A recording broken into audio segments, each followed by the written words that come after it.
Ito ang Presidential Broadcast Service. Radyo Pilipinas. Radyo Publiko Ng bagong Pilipinas para sa bagong Pilipino. Naghahatid ng mahahalagang balita at impormasyon na guugnay ng pamahalaan sa sambayanan. Tulay sa himpapawid ng serbisyo publiko. Radyo Pilipinas. Radyo Publiko. Ang boses ng Pangulo. Sa Iloilo, Radyo Pilipinas. 585 AM. Oras sa Radyo Pilipinas, alas 9:07 sa aga.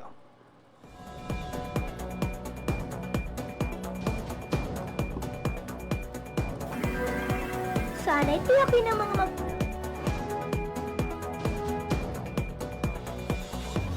sa Western Visayas, Panay Island, na tinamaan itong island-wide blackout.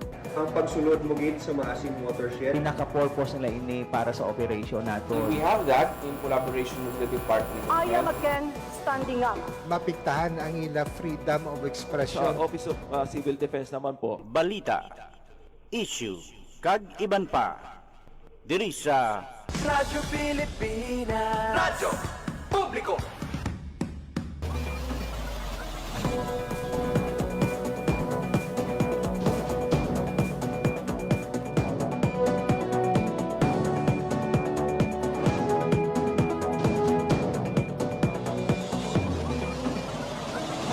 Mayong aga Pilipinas, mayong aga Western Visayas, syudad kag probinsya sang Iloilo kag kutob sa malabutan sang amon pagserbisyo. Di gaman nga bahin sang kalibutan, naghatag kami sang katahuran mayong aga good morning sa inyong katanan. Welcome sa isarman edisyon sang pagpangalagad sang programa Balita, Issue kag iban pa. Adlaw na karon sang Martes, Hunyo 9, tuig 2026. Ini mabiyan ang ikaduha sa limatanan ka Martes karon nga bulan sang Hunyo tuig 2026. Sa kinaandan, maging kapod ninyo tugtog alas 9:55 subong aga. Ako ang inyo alagad JP Hervas. Sa mga sukitag pramati all over Western Visayas, probinsya sa Aklan, Antique, Capiz, Guimaras, Iloilo kag Subong sa aton mga abyan sa Negros Occidental, mayad-ayad nga aga sa inyo nga tanan. Ginatamya man naton sa isa ka med-ayag adlaw ang tanan nga mga overseas Filipino workers and Filipinos living abroad na nagaupod sa aton nga pagpangalagad pinaagi online. Ang aton nga pagpangalagad mabatan live sa 585 kHz sa lisuan sang inyo mga radyo.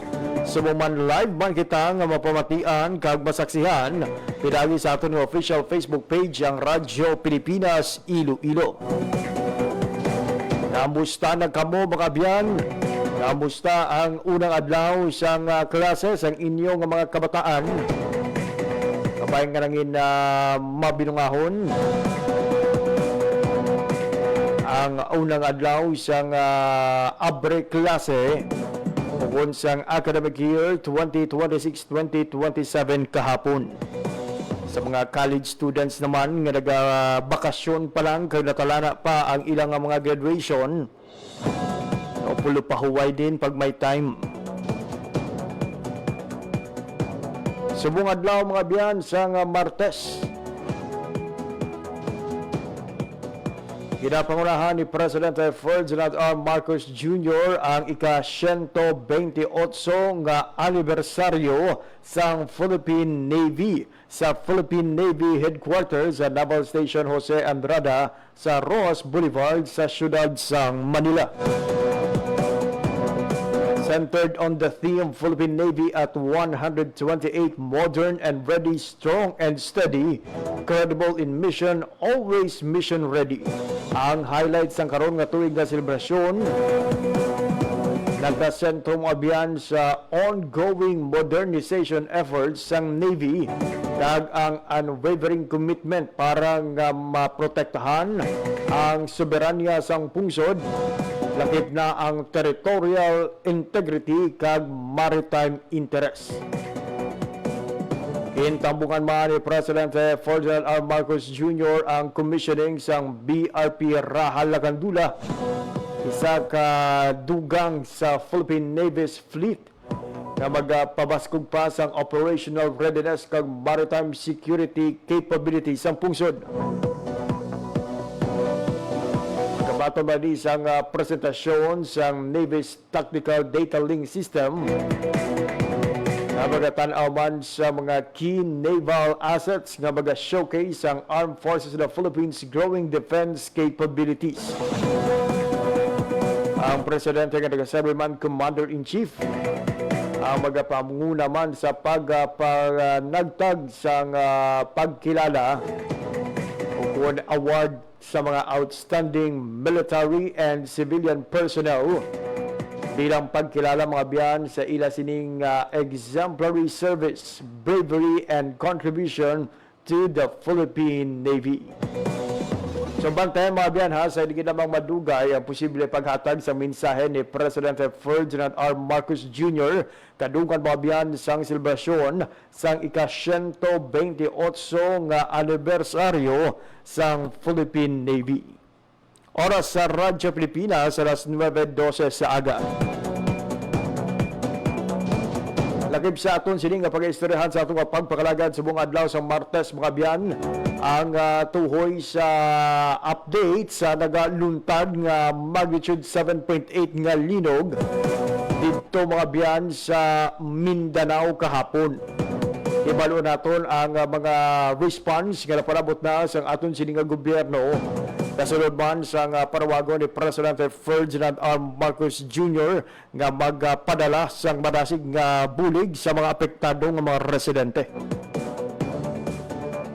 Samtang istoryahan tawal wabiyan sa atong pagpakalagad sa bunga aga ang resulta sa labor force survey nga ginpatpat sa Philippine Statistics Authority sining karon lang. Kamusta ang unemployment, underemployment kag employment rate sa Western Visayas? Ibalo naton mga biyan ang ining nga mga datos sa hindi lamang madugay. Pero antes kita magpatpat sa aton sining nga mga balita, check anay naton mga biyan ang latest update sa katsang panahon. Hibaloon naton sa Pag-asa Iloilo ang mangin panyempo sa buong adlaw sa Martes.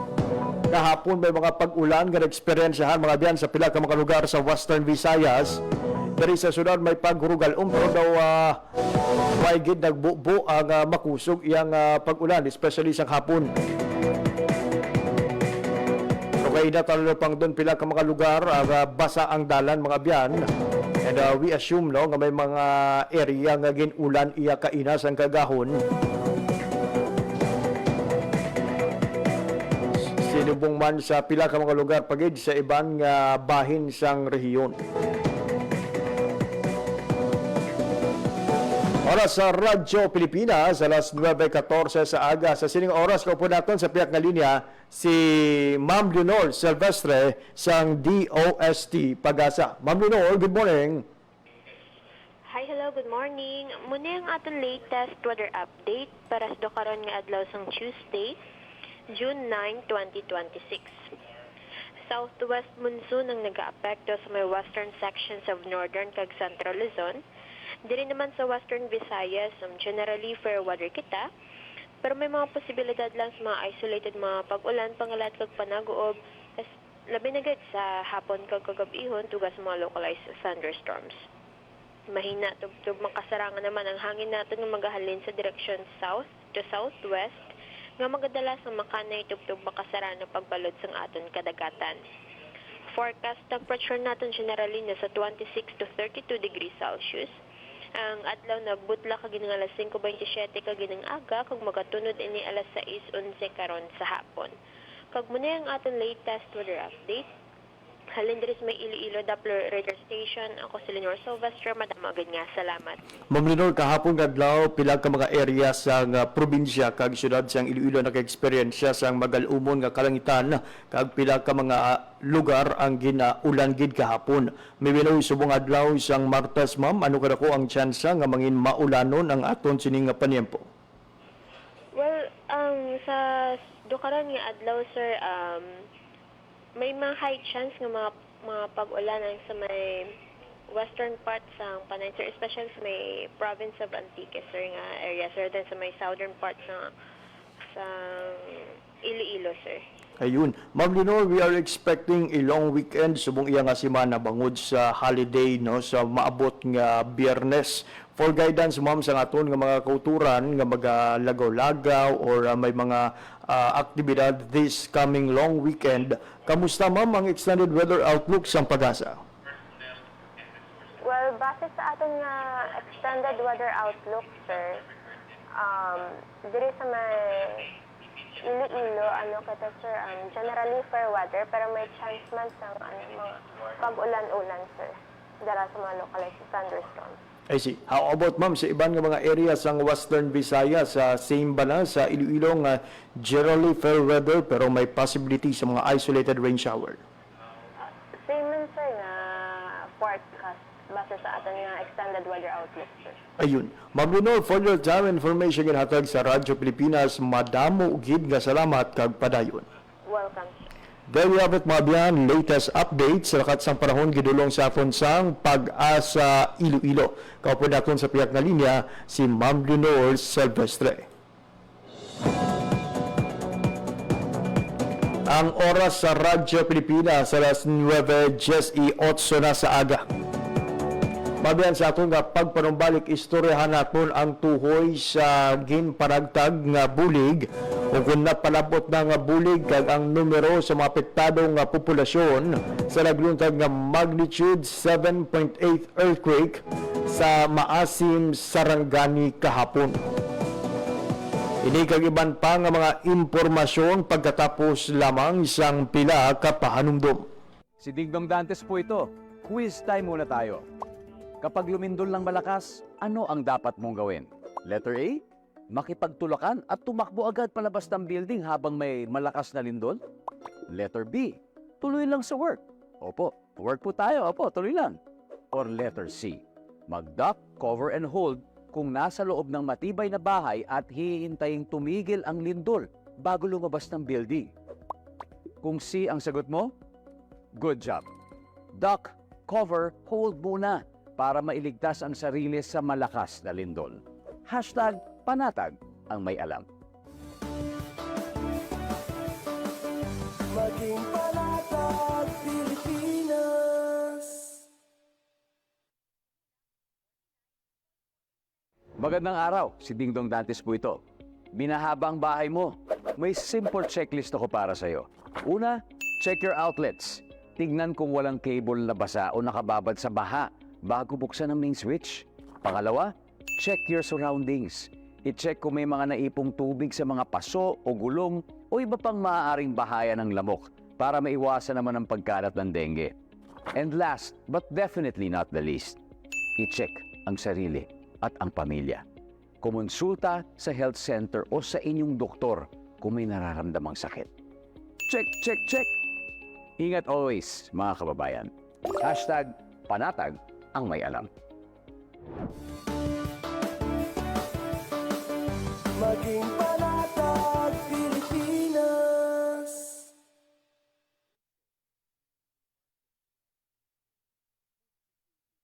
Magandang araw, si Dingdong Dantes po ito. O, tignan nga natin kung gaano ka kahanda sa landslide. Isang araw, habang nanonood ka ng TV, narinig mo may dumadagungdong na landslide sa likod ng inyong bahay. So ano ang gagawin mo? A. Pipiliting lumabas kahit na delikadong mabagsakan ng bububuong lupa. Or B. Wapakels, ituloy lang ang panonood ng TV.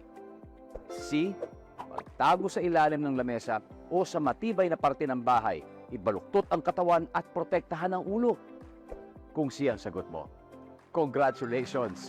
Alam mo kung paano iligtas ang sarili sa oras na magkaroon ng landslide. Dahil hashtag panatag ang may alam. Maging panatag, Pilipinas. Oras sa Radyo Pilipinas, alas 9:21 na sa agas, nagihapon, nagapamati kamo sa pagpangalagad sa programa Balita, Issue, kag Iban pa.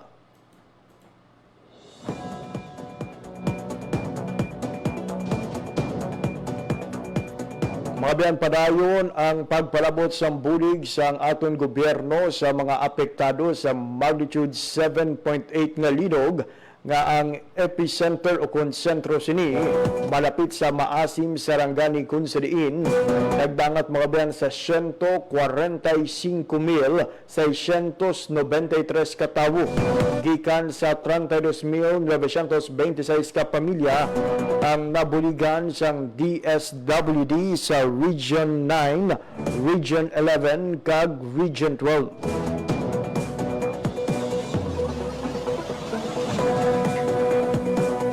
Sa pinakaulihing nga datos ng Department of Social Welfare and Development, as of June 9, 6 a.m. mga biyan, mayara sang 163 ka barangay gikan sa nasambit nga Rehiyon 9, Rehiyon 11 kag Rehiyon 12 ang apektado sang siniiyang pagtayog kahapon. Samtang sa numero naman sang mga nagkalaguba nga puloy-an, 460 o kon 460 ang ginakabig totally damage, kag may 2,045 ang partially damaged mga biyan. Sa estado naman sa mga naapektuhan ng mga residente, may ara sang 8,725 kapamilya o kuna 31,701 katawo ang nagapabiling karon sa sulod sang 54 ka open evacuation center. Magluwas sa sininga numero mga biyan, may ara man sang 1,804 kapamilya o kon 8,973 katawo ang nagatiner sa ila sining nga mga abyan, kakilala o kon mga himata. Samtang sa bulig nga napalabot sang aton sining nga gobyerno, nagdangat na mga abyan sa 4,000 o kon 4 milyones pesos kag masobra sa 200,000 pesos pang humanitarian assistance ang napalabot sang aton sining nga nanuhay-tuhay nga ahensya.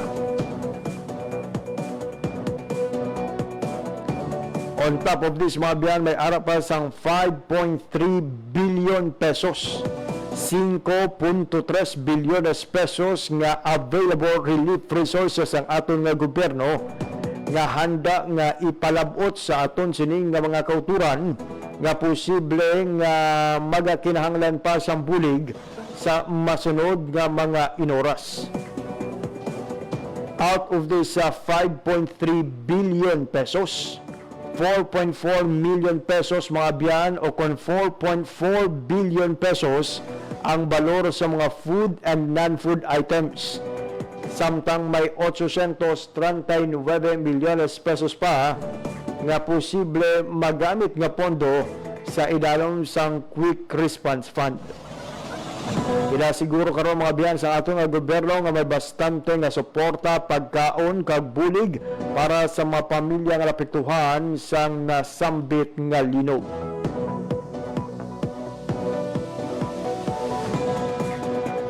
Let's keep on praying mga biyan para sa safety sang aton sining nga mga kauturan, especially sa mga kauturan naton nga tubtub karon may mga pamilya pa iyang wala pa makita o kun missing kasunod sang nagluntad iyang pagtayog.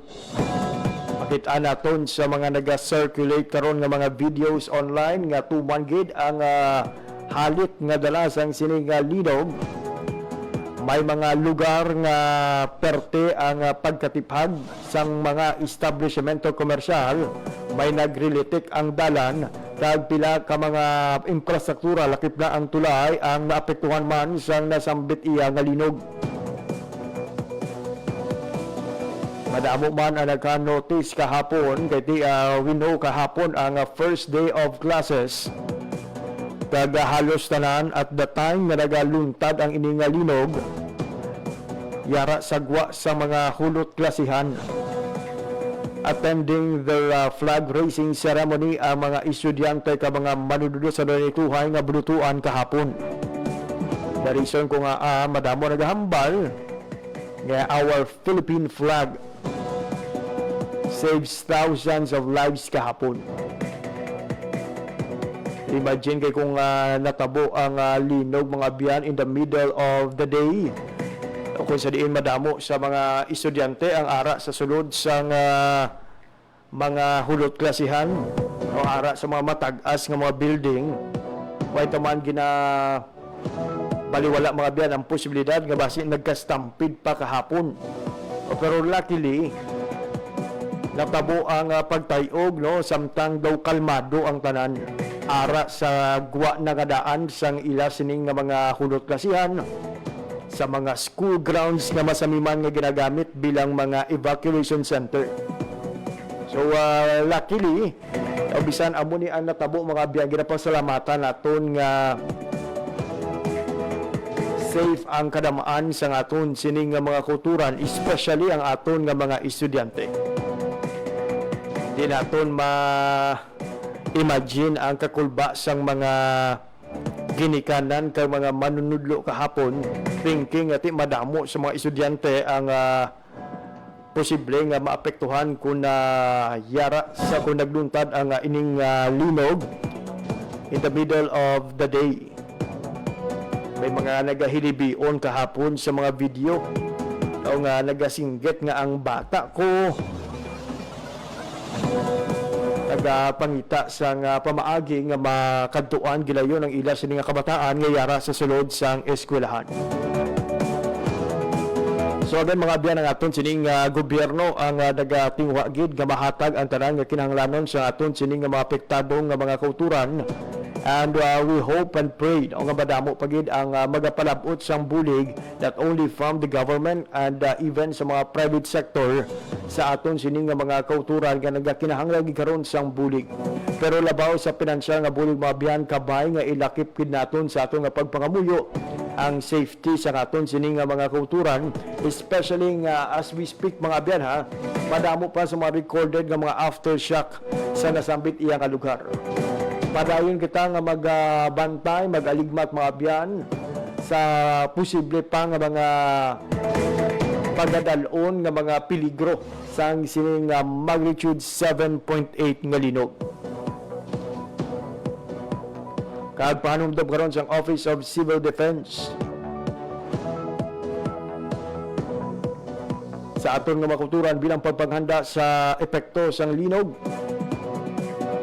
Dapat nga i-familiarize gid ang inyong nga kaugalingon sa pila ka mga preparations. I-check ang inyo sini nga mga puloy-an kag kung may mga kinahanglan nga kayuhon ang kadaan. Ang mga delikado nga mga chemical kag flammable materials ang dapat nga nakatago sang husto. I-secure man ang mga heavy furniture kag mga yara sa mga dingding nga nagakalabit nga mga gamit. Kag syempre la importante gid nga magpreparar sa inyong family go bag nga ginalakipan sa mga items needed for survival. Ining mga bulong, mga bayo, pagkaon kag iban pa nga kagamitan nga sarang nga magamit mga biyan sa una o kun sa una nga 3 kadlaw no, sa evacuation.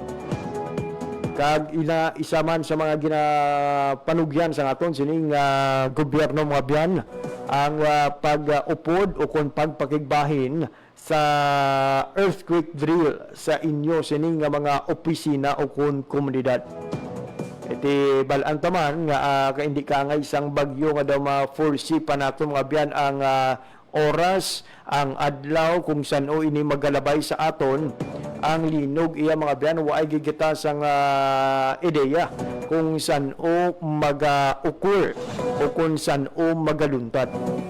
So mas maayo gid kasamtang wala pang linog may ara na kita sang nakaigo nga ihibalo kung ano bala ang dapat na obrohon.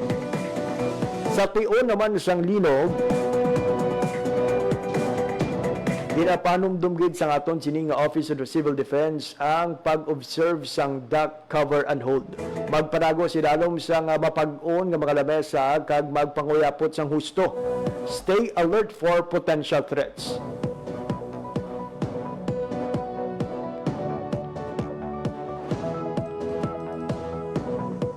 Samtang likawan man ang mga bintana nga human sa glass mga abyan kung sa mga kristal, mga aparador kag mabugat nga gamit nga posible nga mahulog.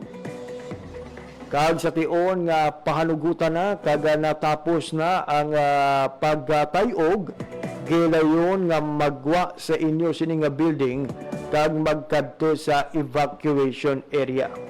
And when you are outside, siguraduhon gid nga ang inyo sini nga kadtuan open area.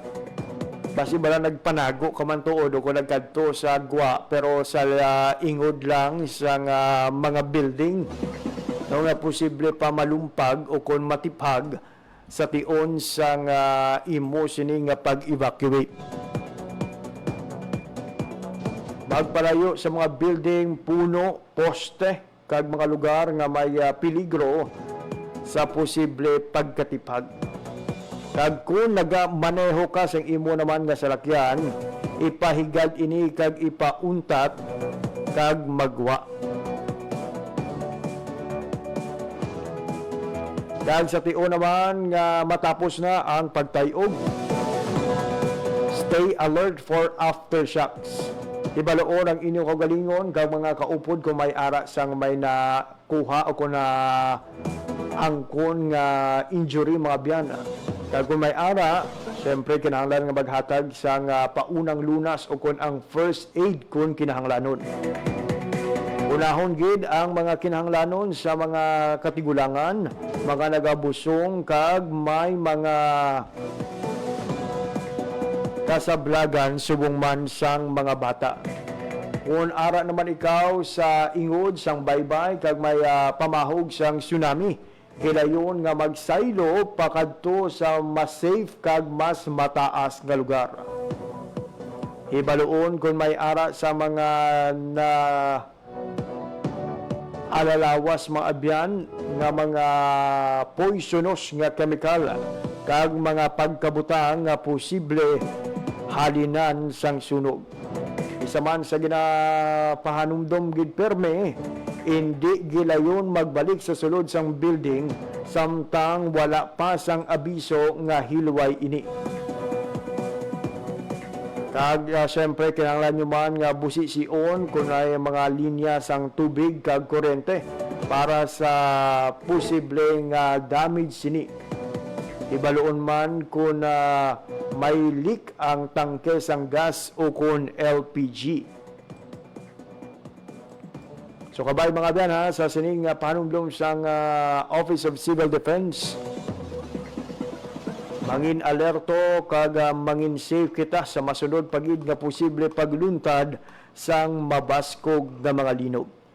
Oras sa Radyo Pilipinas alas 9:34 sa aga.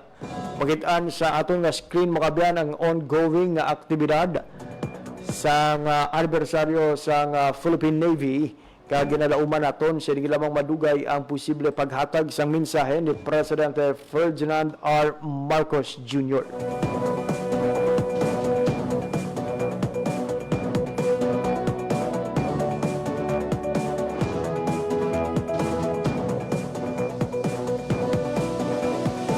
While waiting sa mangin mensahe ni Presidente Ferdinand R. Marcos Jr., istoryahan naton anay mga biyan ang tuhoy sa ginpagwa nga resulta sang Annual Labor Force Survey sang Philippine Statistics Authority.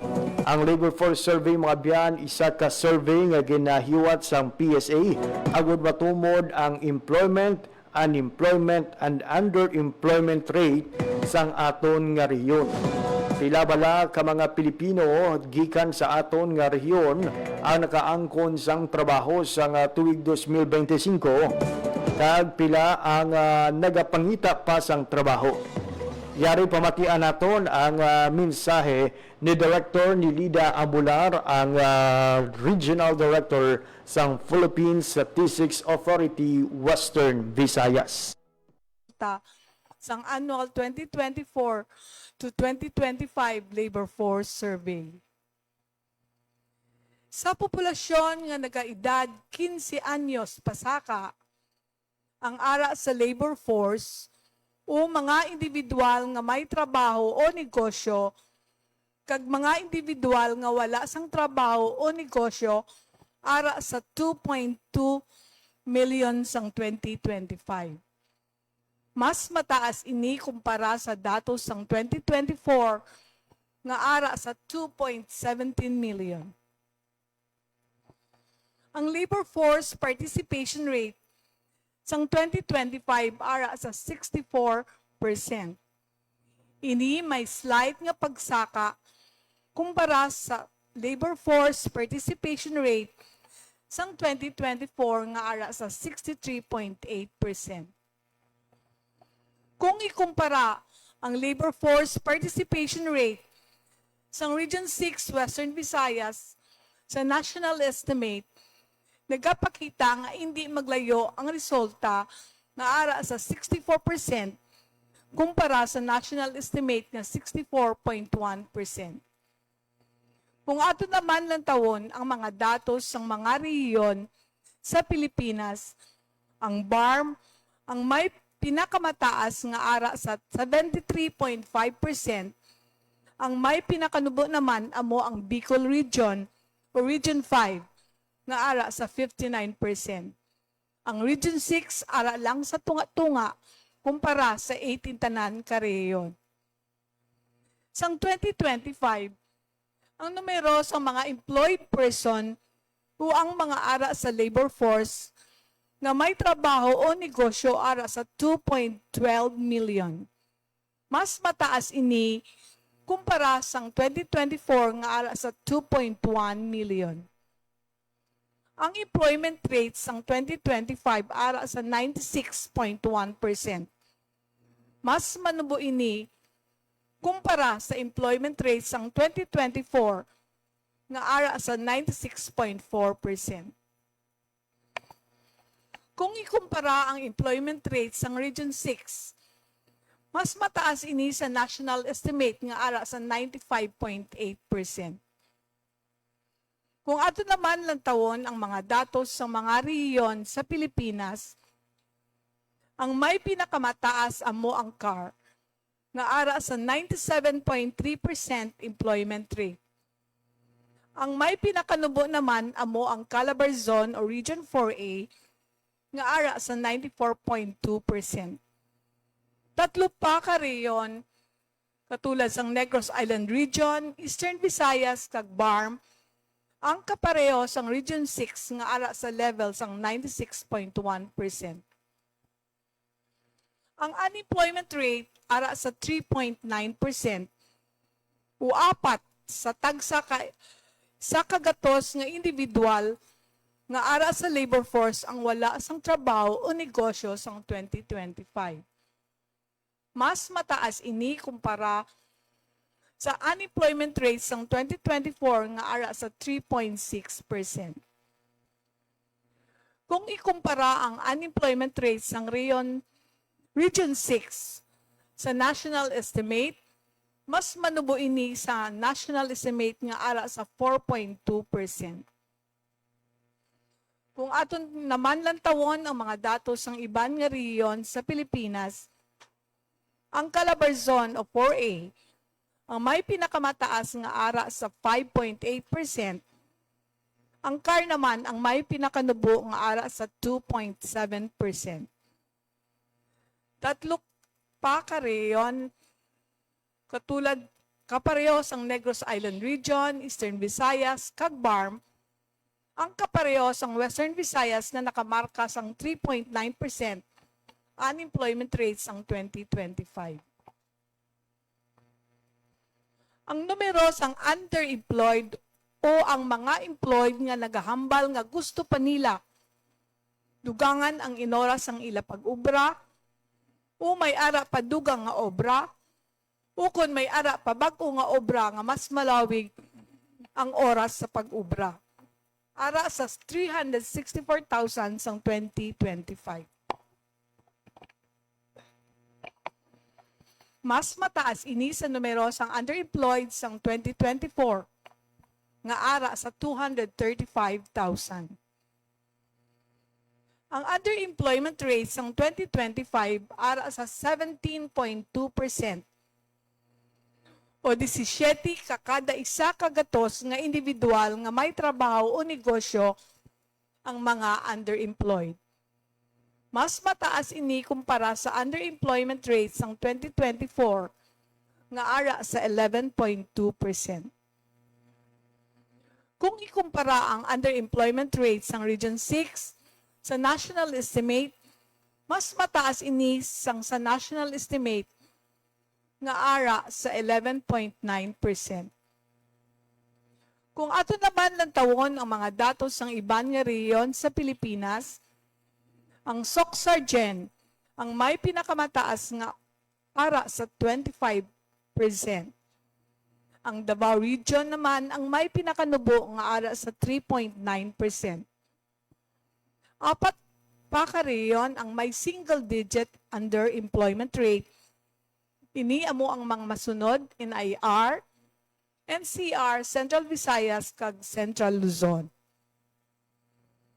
Kung ato naman kumparar ang mga numero sa mga babae o lalaki, Nabatian mga biyan ang kabahin sa rin payag ni Director Nilida Amolar tuhoy sa resulta sa ginihiwat mga biyan nga 2025 Labor Force Survey na ginpangurahan mga biyan sa Philippine Statistics Authority. So sandig mga biyan sa among nga survey, nagsaka sa 2.12 million ang ginabantan numero sa mga Pilipino sa aton nga rehiyon nga may trabaho sang tuig 2025. Ang nasabit nga survey mga biyan ang ginpakigbahinan sang Jess in 450 ka panimalay sa bugos nga Western Visayas.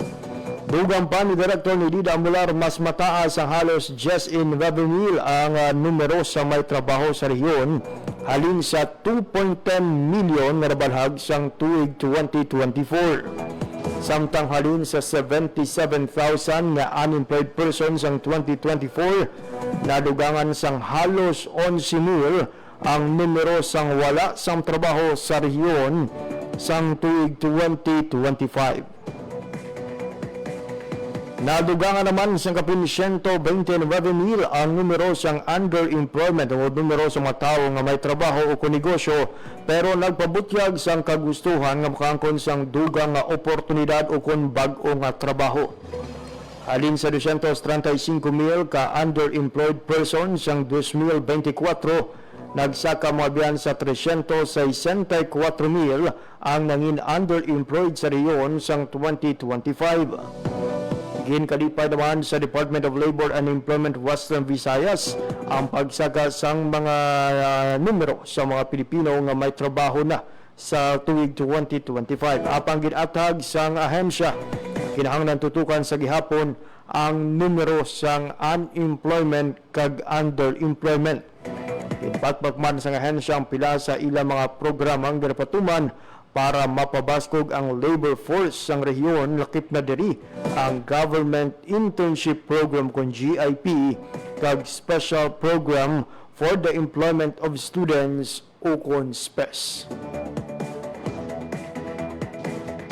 So inamabian ang overview sang Labor Force Survey 2025 gigdiwat sang Philippine Statistics Authority sang nagligad nga tuig.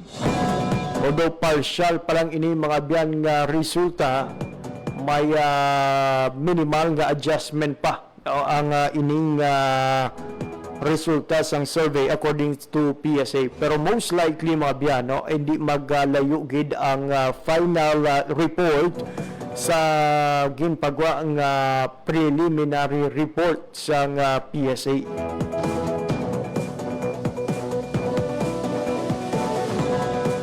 Alas 9:45 sa aga sa gihapon nagapamati kamo sa pagpakalagad sa programa Balita, Issue kag Iban pa.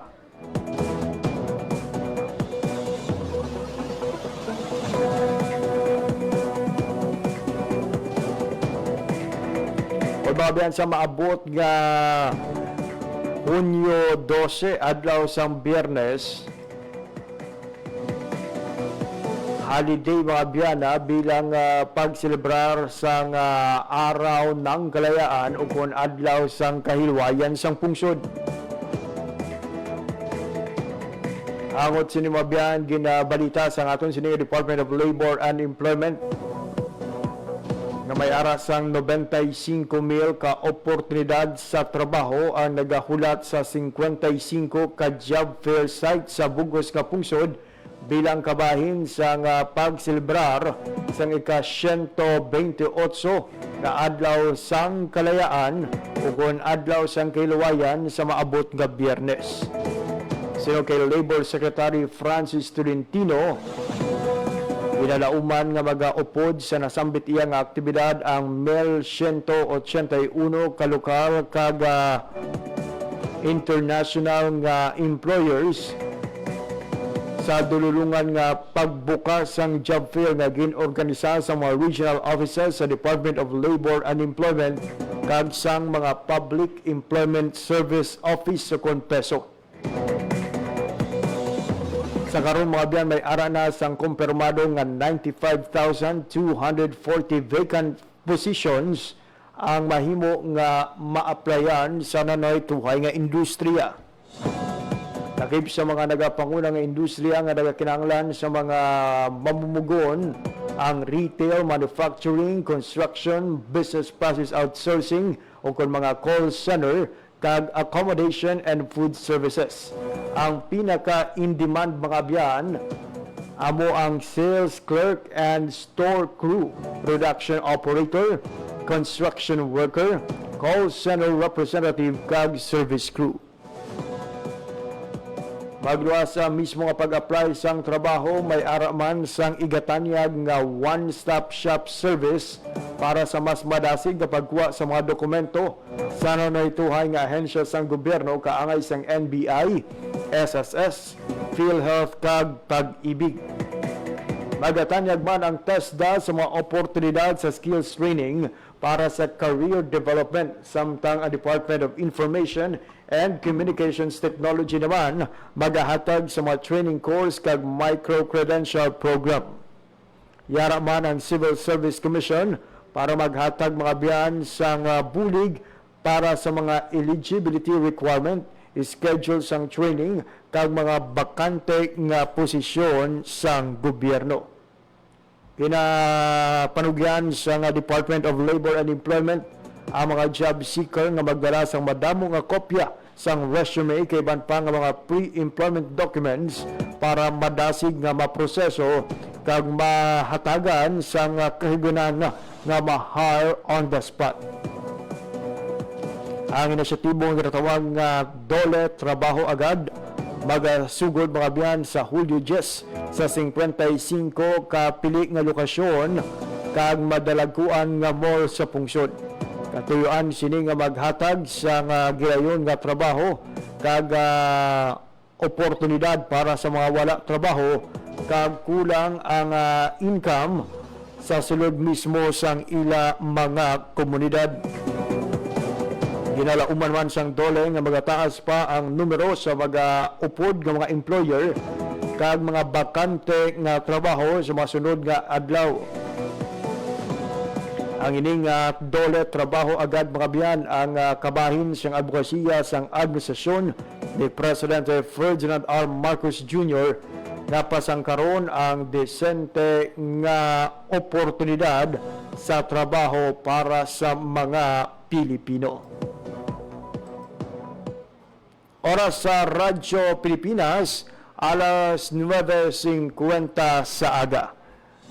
So see you mga biyan sa hiwaton nga job fair sa maabot nga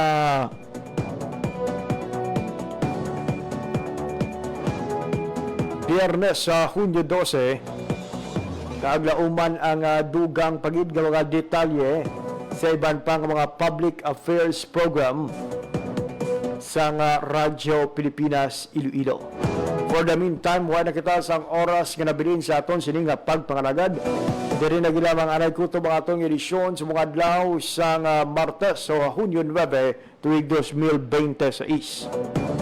Sa ngalan sa akon mga katuwang teknikal, Mr. Rochelle Jones Otero sa studio, kag Mr. Jeffrey Betita sa transmitter.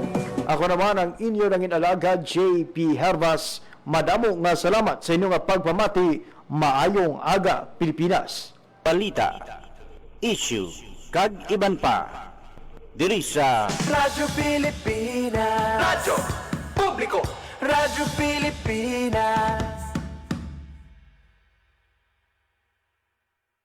Ang inyong tulay sa himpapawid ng serbisyo publiko. Ang Presidential Broadcast Service, Radyo Pilipinas, Radyo Publiko. Radyo Pilipinas. Radyo Publiko.